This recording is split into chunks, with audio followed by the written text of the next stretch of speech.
Welcome बच्चों।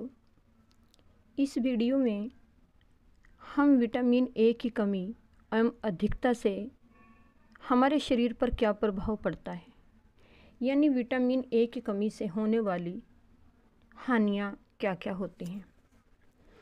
Vitamin A की कमी यदि हमारे शरीर में लंबे समय तक बनी रहे तो इसके हमारे शरीर पर बुरे प्रभाव पड़ते हैं।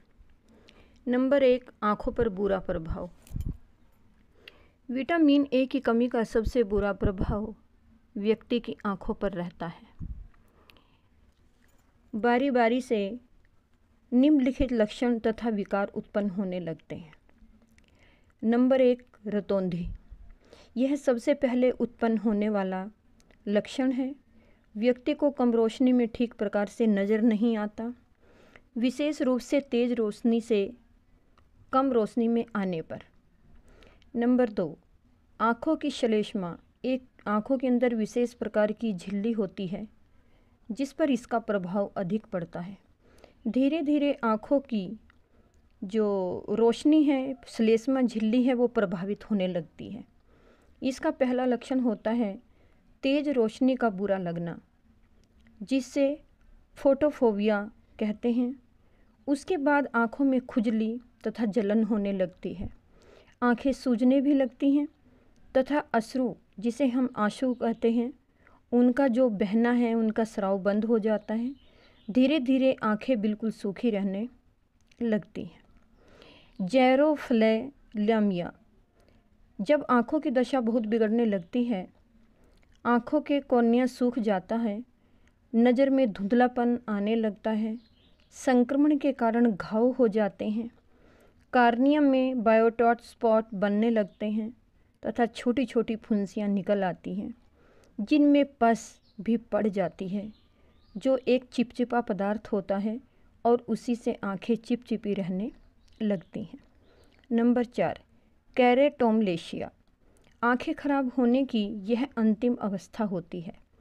कार्निया अत्यंत कमज़ोर होकर टूटने लगते हैं, आँखें बुरी तरह से सूजी हुई तथा लाल हो जाती हैं, दृष्टि कम हो जाती है तथा धीरे धीरे पूरा अंधापन हो जाता है। रतौंधी के मैंने आपको यहाँ 4 लक्षण बताए हैं। यहाँ जो नीचे पिक्चर दी है, इसमें चारों प्रकार के जो प्रभाव आँखों पर पड़ते हैं वो इसमें स्पष्ट दिखाई। पहले चित्र में कॉर्निया का सूखना, दूसरे चित्र में आँखों में बायोटॉट स्पॉट्स आना, तीसरा कार्निया का उभरकर टूट जाना, अभी जैसा आप इस पिक्चर में देख रहे हैं। चौथा, लेंस में स्थायी परिवर्तन यानी कि पूर्ण अंधापन। उसके बाद नंबर 2, त्वचा पर बुरा प्रभाव। विटामिन ए की कमी से त्वचा सिकुड़ जाती है, खुश्क हो जाती है तथा उसमें खुरदरापन आ जाता है। इस स्थिति को टॉय स्किन कहते हैं। बाजू, टांगों तथा पीठ व कंधों पर जहाँ छोटे छोटे बाल होते हैं वहाँ दाने से बन जाते हैं। नंबर 3, श्लेष्मिक झिल्ली पर बुरा प्रभाव। शरीर के विभिन्न अंगों की श्लेष्मा झिल्ली, जो कि एपिथेलियल कोशिकाओं से बनी होती है, विटामिन ए की कमी से अस्वस्थ हो जाती हैं तथा विभिन्न प्रकार के संक्रमण का शिकार होने लगती हैं। संक्रमण नाक, कान, फेफड़ों, पाचन संस्थान तथा प्रजनन अंगों में होती है। इन कुप्रभावों के अतिरिक्त विटामिन ए की कमी से अस्थियों की पूरी वृद्धि न हो सकने के कारण स्नायुओं के दबने से अधरंग हो जाता है। अधरंग जो जिसमें आधा शरीर निर्जीव हो जाता है तथा प्रजनन अंगों की लिंग कोशिकाओं का न बनने के कारण बांझपन आना केवल प्रायोगिक जानवरों में ही देखा गया है। मानवों में ऐसे कुप्रभाव उत्पन्न होते हैं, ऐसा अभी तक यह सिद्ध नहीं हुआ। विटामिन की ए की कमी से जो रोग हुए तो आपको बताए हैं। यहाँ विटामिन ए की अधिकता से क्या प्रभाव या क्या कुप्रभाव होते हैं।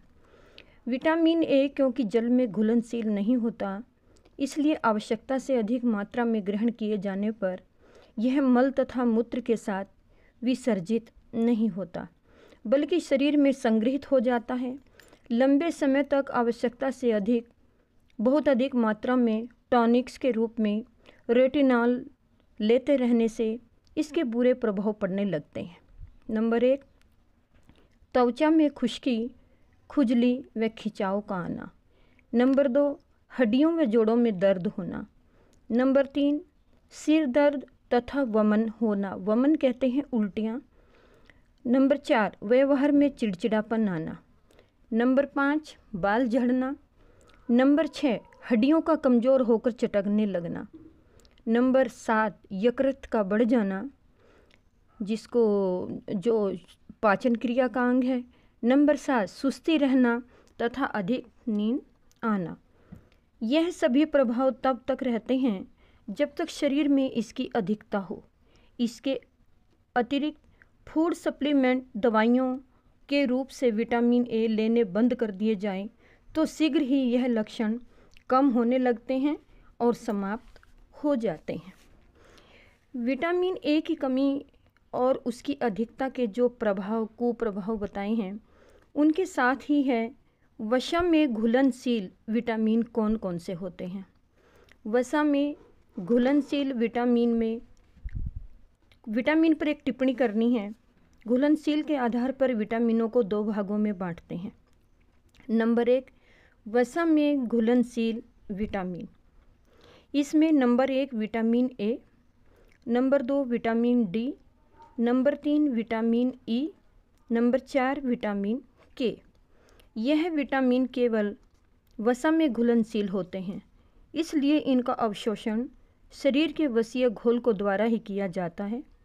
आवश्यकता से अधिक मात्रा में ग्रहण किए जाने पर यह शरीर में संग्रहित यानी इकट्ठे हो जाते हैं, क्योंकि जल में घुलकर यह गुर्दों द्वारा मूत्र के साथ विसर्जित नहीं किए जा सकते। नंबर 2, जल में घुलनशील विटामिन, यानी कि जो जल में घुलते हैं।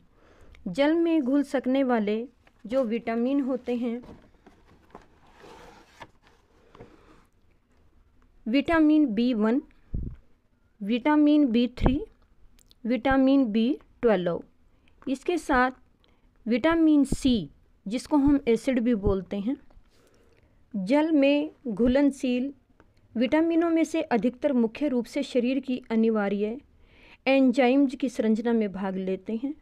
इन्हें शरीर की आवश्यकताओं के अनुसार दिन प्रतिदिन ग्रहण करना जरूरी होता है, क्योंकि यह शरीर में संग्रहित नहीं हो सकते। एक इनके लिए विशेष सभी विटामिनों का विस्तृत अध्ययन हमारे पाठ्यक्रम के क्षेत्र से बाहर है, क्योंकि सभी के रासायनिक नाम नहीं बताए गए हैं और न ही बी समूह के सभी विटामिनों का उल्लेख किया गया है। कल दूसरी वीडियो में हम विटामिन के बारे में पूरी चर्चा दूसरी वीडियो में करेंगे।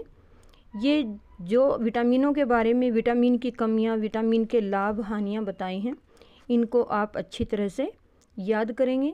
आवश्यकता अनुसार पॉइंट बनाकर अपनी पुस्तक में भी लिखेंगे।